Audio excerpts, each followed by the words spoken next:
What is going on, ladies and gentlemen, and welcome back to another video. Today we're checking out exploring the SCP Foundation Anomalous Diseases. This is the latest upload from the Exploring series, and it's one of those, videos that have like a shit ton of SCPs in, which I think I like these the best, to be honest. You can learn about multiple SCPs in one video, and like I said, man, I'm probably going to be doing mainly Exploring series videos when it comes to SCPs that he's covered, when the others have also covered it, just because I prefer his videos to everyone else's. But yeah, man, this should be interesting. Obviously there's a few diseases I can remember. The first one is the flesh that hates, that we covered like a week ago, which, yeah, that's just one of the worst SCPs I've seen. So yeah, I really don't want to hear about that one again. But I don't really remember too many others. There's obviously the zombie plague thing, which we have not watched a video on. So yeah, I'm interested to see all of these diseases. Obviously, he's done it at a pretty optimal time. I think he planned this one, to be fair. But yeah, man, we're going to get into this video. If you're new, hit the subscribe button and all that good stuff. And yeah, let's get into this video. Anomalous diseases. Oh yeah, I forgot to say the thumbnail disturbed me, so I clicked on it. The human body is a miraculous thing, capable of incredible feats of strength, dexterity, endurance, and agility. What even is this, bro? Like, where did you find this picture? Despite this, humans can be brought to debilitation and death by the smallest of organisms. Infectious agents are terrifying aspects of life, even in the real world. But in the SCP universe, they can be responsible for some truly horrific diseases. That's what we'll be looking at today. Anomalous diseases cataloged and contained by the SCP Foundation. Some of the most well-known diseases won't be mentioned here, as I've covered them before, such as SCP-610. And I also won't be looking at any sort of mental contagions that only alter someone's way of thinking. Let's go, boys. No flesh that hates, bro. I'm actually excited I don't have to hear about that one again, honestly. First, I'd be remiss if I didn't include SCP-008, a complex prion with 100% infectious... Oh, prion. I'm pretty sure prion's the protein that goes into your brain and then you can't detect it and then it just destroys your brain. Slowly but surely. Like mad cow disease or whatever that shit is. Yep, I'm pretty sure. 100% lethality, transmissible through exposed mucous membranes and bodily fluids. That, of course, would be bad enough, but it's the symptoms of the disease that are really bad. It begins with flu-like symptoms with a high fever leading into severe dementia. Then a coma about 20 hours after symptoms appear, leading to death. A period of cellular necrosis breaks out. Oh. Somebody said you could cure it with those pills. I don't remember what SCP that is, like 500 or whatever, but someone said if you take the pill, it can cure this one. With surviving tissue assuming its original function and becoming highly resilient. Red blood cells greatly increase their oxygen storage capacity, resulting in slower blood flow throughout the body and increased muscle endurance and strength. The nervous and muscular systems are otherwise unaffected, but the subject's metabolism may decrease to extremely low levels, allowing a subject to survive afterwards for over 10 years without nutrition. Their high blood 10 years viscosity results in negligible blood flow from injuries, and their motor controls, behavioral mechanisms, and cognitive abilities are severely degraded. This leaves a subject capable of only basic physical activities, such as walking, crawling, grabbing, and biting. They will move towards anything the subject associates with living humans, and will attempt to consume any live humans they come into contact with. So basically this one is just a typical Walking Dead zombie. Like, that's what this one turns you into. Neutralization of the subject requires significant cranial trauma. Yep. Yeah, okay, so it's just a zombie virus, but It's a classic SCP that really combines the scientific nature of the SCP Foundation with the anomalous horror of the SCP universe. It's not incredibly original, but it's no surprise at all that the Foundation has some samples of it kept in a lab somewhere. There's literally just your typical zombie movie plot. That's what this one is. Moving on to something a bit more original, though, with SCP-016, a pathogen uncovered during a mining operation when a miner injured himself while working in a deep coal seam. The pathogen was able to spread and infect the rest of the workers over the next few days, as well as the CDC crisis team sent in to deal with the problem. When the Foundation came in, They terminated everyone infected, except for the original worker, and sealed the mineshaft. Symptoms of SCP-016 start by resembling the common cold, leading into a hemorrhagic fever 48 hours later as the infected begins to cough up aerosolized blood, which spreads. That was quick, no? 40, did he say 48 hours? 2 days. Wow. The pathogen. After this, the subject starts to bleed profusely from every bodily orifice, and their blood pressure skyrockets. In some cases, involuntarily vomiting blood to distances of over 5 meters. And that's how it spreads. Should the subject actually manage to survive this stage, the pathogen will become dormant again, only to activate sometime in the next day to 2 years. To 2 years? Even more notable, if an infected subject undergoes a period of high stress, such as a life-threatening situation, the pathogen will instead begin rewriting the host's DNA and stimulate rapid cell division. This causes a host body to rapidly mutate in a time span of 24 hours to 2 weeks, in a way that would help the host to survive the situation. Ironically, the rapid body... Nah, this is just disturbing. This is like the mini flesh that hates, dude. Bodily changes often causes the host to die anyways. So it's not exactly like that. These transformations also alter the host's mentality, making them far more aggressive, possibly to hasten the spread of the virus. Nah, I'm not involved. Testing with some D-class infected with the pathogen and placed in life-threatening situations showed that the pathogen might differ in their responses to the same situation. The containment cells of 2 D-class were slowly filled with water over a 24-hour period after they were infected. 1 D-class's lungs mutated into gills, allowing it to survive for a further 2 weeks in the water. Cool. But they died after all the water was drained and they asphyxiated. The pathogen in the other D-class caused its host's muscles to rapidly grow and the bones of his knuckles to expand. The D-class attempted to escape by punching through the reinforced How does it cause you to mutate that quickly, dude? steel cell door, but failed to do so and drowned.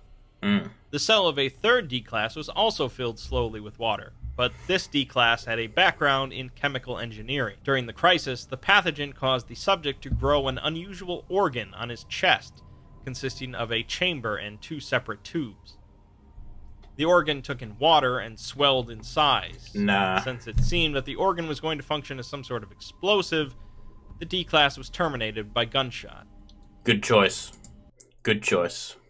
Another D-class was infected and told to concentrate on growing wings, with no stress applied. But nothing happened, and the subject died of exsanguination. What does that mean? A 5th D-class was also told to concentrate on growing wings, but was placed in an acrylic box above a mine shaft, and was told the box would drop after a timer went off. The pathogen mutated the D-class's body, but instead of growing wings, he grew a tentacle-like organ on his wrist. That is nasty, man. Extruded a silk-like substance, and used it to secure the box to the cable. The D-class died when the timer hit 0 and a bomb was detonated. At least they killed it. Not quite as ostentatious, but still terrifying, is SCP-020. With that one, man, like, it reminds me of the Flesh That Hates a little bit, but the Flesh That Hates doesn't die, and it's kind of like a hive mind. This one, at least you can kill this one, which is nice. A fungal organism that somehow is invisible to direct observation. Oh no. Only visible through photographic or video surveillance. The fungi spread rapidly, and when rooted in someone's home, will begin to produce spores that affect the humans living in the home. What was the other one that was like this? It was in Tat's top videos, man. The top 24 scariest SCPs or whatever. The one with the camera and the coffin, and like you see things on the camera that don't actually happen. You know what I mean? I can't remember which SCP it was though. Infected subjects will increase the heat and humidity of the home to make it more suitable for fungal growth, and they will also become more sociable, often inviting people into their home to spread the fungus. Eventually, the growth of the organism will reach a point where the health of humans... It looks like the girl from I don't know what the film's called. Like the one that comes out of the floor, dude, or the TV or whatever. Inside of the home rapidly deteriorates, leading to death. The fungi, of course, still reside in the corpses, unseen to emergency responders and other healthcare officials, leading to further spread. SCP-020 was first discovered in a hospital by an undercover agent who noticed dramatic personality changes in the personnel. Further investigation revealed that a majority of the town was infected, leading the Foundation to incinerate the entire town. Not every anomalous disease features an insidious and slow degradation towards death, of course. SCP-081 is a virus spread through intercourse, exposure to infected blood, and through rats, who act So like HIV. as passive carriers. Goddamn rats. There is man. a 1-week incubation phase before initial symptoms commence, starting only with the subject feeling slightly tired for a week. In the next week, subjects will begin to experience hot flashes and an increased appetite, followed by a period of extreme polyphagia. The infected will do anything in their power to obtain food, or anything that's edible, as their metabolism slows down significantly, leading to rapid weight gain. It reminds me of Venom, like where he when he first gets like the thing first binds with him and he's hungry and he starts eating the trash or the garbage. Yeah. This continues until a subject possesses 55% body fat. Oh, at which that's point their urge severely to eat obese, will bro. stop, That's land whale status, bro. What the hell? Oh my. Nah. but their hot 55%. flashes will increase in frequency. Soon afterwards, their body will go through an extremely violent version of widespread cell lysis, as their body incinerates itself using fat as a fuel source, What? resulting in what is commonly called spontaneous Yeah, spontaneous human combustion. Bro, that always used to make me laugh, man. Because it just makes zero sense. It's believed that SCP-081 has existed since the 10th century, but because of widespread poverty and malnutrition in many European countries at the time, They couldn't get most cases couldn't didn't get the food. proceed to the fourth stage. Conversely, due to the obesity epidemic in the US currently, it's theorized that a wide-scale breakout of the virus would be disastrous. It's not just the US that has a bunch of fat bastards, you know what I mean? Like, a lot of countries do, you know? Mosquitoes are one of the most notorious vectors for spreading harmful diseases, Goddamn from mosquitoes. yellow fever to Fun fact, I don't really get bit by mosquitoes anymore. malaria. SCP-149 is a specific breed of mosquito that carries a strain of retrovirus which mutates human cells into fertilized mosquito egg. The first set of cells that mutate resemble cysts, concentrated in the lining of the esophagus and the sinuses. Dissecting these cysts reveals them to be filled with mosquito larvae, and by the time a subject feels the effects of the virus, the first generation of these mosquitoes have already fully grown. That is nasty. The mosquitoes typically leave the host's body through the mouth and nostrils, but occasionally exit through the eye sockets. As expected, infection by SCP-149 is invariably fatal. That one is very disturbing. Nah, I do like this is one you definitely don't want, man. I mean, you don't want any of these, but this one is probably at the top. Finally, we have SCP-2559, which, although it doesn't only affect an individual's mind, it does spread through thoughts.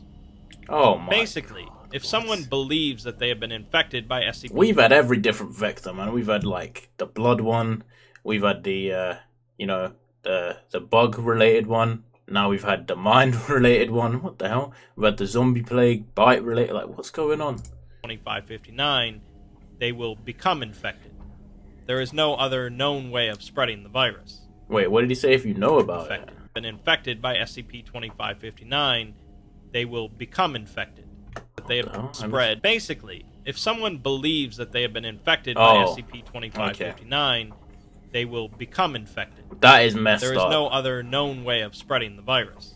So hopefully you just don't know about it. Within 5 hours of infection, 2559 can be found in the host's cerebrospinal fluid, and in their blood within 2 days. That can't be good. Symptoms of the virus vary wildly, but commonly include increased intracranial pressure, leading to tunnel vision, convulsions, mental disability, strokes, and death. Restriction of blood supply to various organs and tissues, leading to necrosis, gangrene, and strokes. Extreme negative reactions to water, what the hell is that, bro? sun, heat, cold, or various medications, and a number of pigmentation disorders, most commonly segmental vitiligo. So far, infection is proved to cause a 100% mortality rate, with continuous medical treatment only capable of extending life expectancy up to 5 years. Prior to 1995, there had been regular outbreaks every 3 to 4 years, although it is yet to be determined what caused these outbreaks. The first confirmed outbreak occurred in Ireland in 1928, resulting in the deaths of 43 civilians. Is that it? Investigation agents determined the infection to be non-anomalous, until a similar outbreak occurred in Iceland in 1933. Unrelated. It's suspected that a case of mass hysteria in Australia in 1889 might actually be the first outbreak. During the outbreak in Iceland in 1933, 3 junior researchers were infected, leading to 12 more researchers becoming infected upon their return to a Foundation site. Within a few months, 20% of the site staff had been found to be infected. A few months after this, the radio control room of the site began to broadcast an unauthorized message filled with spelling mistakes, in which the sender instructs personnel to repeat the phrase "mendacium non verum." Nope. 2 minutes later, security apprehended a senior researcher in the radio control room who had learned that the virus spreads through thought. He believed that he could save the lives of uninfected personnel by convincing them that they were memetically inoculated. What's The that phrase- damn... Oh my god, what is that? There's a film I watched one time, bro, where words were infected and words turned you into zombies. That film is doo-doo, by the way, but don't watch that, but... Yeah, I don't remember what it is. Mendacium non verum was revealed by the researcher to be just a placebo. Oh. As Don't know it what turns the- out, he was right, and the memetic inoculation saved the lives of almost 200 researchers, resulting in Fair play. his promotion to co-director of a Foundation site. Took a We're risk, told bro. that years later, the Foundation learned that placebo memetic inoculation does more harm than good, and the researcher is now classified as an SCP. Hey man, that turned bad real quick. My man got a promotion for saving people, and now it's worse. How? Things continued as normal for years after the original discovery, with contained regular outbreaks until 1995. On December 25th, 1995, every contained instance of 2559 infected died, the majority of them from major hydrocephalic stroke. The next day, an unscheduled outbreak occurs in Taiwan, with 153 civilian casualties and 30 survivors contained by the Foundation. In 2013, an infected junior researcher in a medically induced coma was found to have developed an unusual pattern of pigmentation on the back of his left hand. As a result of a stroke, he suffers from aphasia, which affects his ability to speak, but he is brought out of the coma to discuss the pigmentation. He reveals that the markings on his hand are identical to a diagram in a book of palmistry that he used to read every morning. The junior researcher suffered a fatal cardiac Why is there just a crack in the ground, bro? arrest shortly after, Oof. and 12 other contained instances were found to have unusual skin patterns, matching the patterns of their hospital gown. That same year, a breakout occurred in a town in Connecticut, which went unnoticed for almost a month due to unusually subtle initial symptoms. Most citizens believed it to just be a common cold, until the town doctor contacted the CDC about a highly infectious illness in the town with severely sudden onset of fatal symptoms. The Foundation swooped in and were given an interview afterwards between Dr. Quayle and Private Barnes of the responding MTF. Part of the MTF landed their helicopter in the town square and began to sweep through the town, finding it initially empty. They put on hazmat suits, as the chief medical officer told them it was only a precautionary measure to be better safe than sorry. They found a number of dead bodies with swollen necks from goiters. After breaking into homes, they did find some live subjects, but they found plenty of places trashed, with food all over the kitchens and paper covering the floors. They heard a big commotion coming from the library, and a few members of the MTF went to investigate. They found around 300 infected civilians inside the library, fighting each other over the books. Those that got their hands on the books were eating them by ripping out pages and shoving them What? Just eating books, bro. Let's go. in their mouth. The MTF was told that the infection doesn't affect behavior, making it especially confusing. The activity seemed to be centered around a big pile of books, with a large, infected man fighting off anyone who came near. The MTF began working to restrain and remove most of the infected individuals, but everything went wrong when one of the team told the mob that there were more books outside, Why causing would you a do stampede. that? Why would you do that, man? There's always a moron, bro. I told you guys last time. There's always a moron, man. This guy. Barnes was left alone to deal Nice with the try. remaining infected inside the library. corralling the rest outside until only the large man is left. Barnes managed to tranquilize the man, but sprained his wrist in the process. Of course he did. Afterwards, he found a young woman underneath the pile of books, who started screaming and attacking him after seeing the large man on the ground. Barnes didn't fight back after noticing that the girl was pregnant, despite him having a record of previously subduing pregnant women. He says that he couldn't help but wonder if it had been his wife or kid, despite not having a wife or kid. Now he's infected. He admits that he wasn't thinking straight, and the girl managed to get his hood off. His teammate came in and had no choice but to treat him as an infected, as Good it only choice. takes the slightest belief that you are infected to make you infected. Barnes gets taken along with the rest of the infected through quarantine, where he notices a peculiar birthmark on the girl's chest. He then noticed a man with the exact same mark on his chest, revealed to be the logo of the SCP Foundation. All of the infected people from the town had the same mark on their chests. Barnes compares the infection to being told that an animal can smell your fear, which only makes you more afraid. The virus slips in through those tiny background worries in a corner of your mind. That's He messed talks up. about one of the pregnant women that he had subdued on another mission, and says that he doesn't really remember her at all outside of brief flashes. The rest of the squad said that he had changed after that mission, seeming lonelier, and he was transferred to another MTF. He doesn't remember the woman because the Foundation wiped his memory of her after her death. It's revealed that the woman was Corporal Tanya Barnes. Ooh. The virus, then, is obviously not typical, even considering that it spreads through thoughts, but it is, in fact, sentient. It is some sort of entity that became associated with things starting with the letters VI, such as virus, tunnel vision, and vitiligo. It can adapt to thoughts and ideas carried by hosts, shown in the skin patterns resembling hospital gowns. The best thing to do about this one is just to not talk about it, I think. When it first cropped up, it wasn't harmful, as it only resulted in a breakout of mass hysteria in Australia. But then it began killing off its hosts. The Foundation has taken to keeping infected alive and contained as long as possible to prevent it from spreading. And obviously, the entity has taken an interest in the Foundation by manifesting its logo on people's bodies. It's unclear what exactly the entity's goals are, but it doesn't seem to be solely interested in spreading as far as possible. Okay, so I cheated a little bit with the mimetic nature of the last one, but otherwise I hope that this video gave you a proper dose of body horror. Yes, it did. In a universe filled This with picture gave me a proper dose, bro. You didn't even need to make the video. Just put this picture.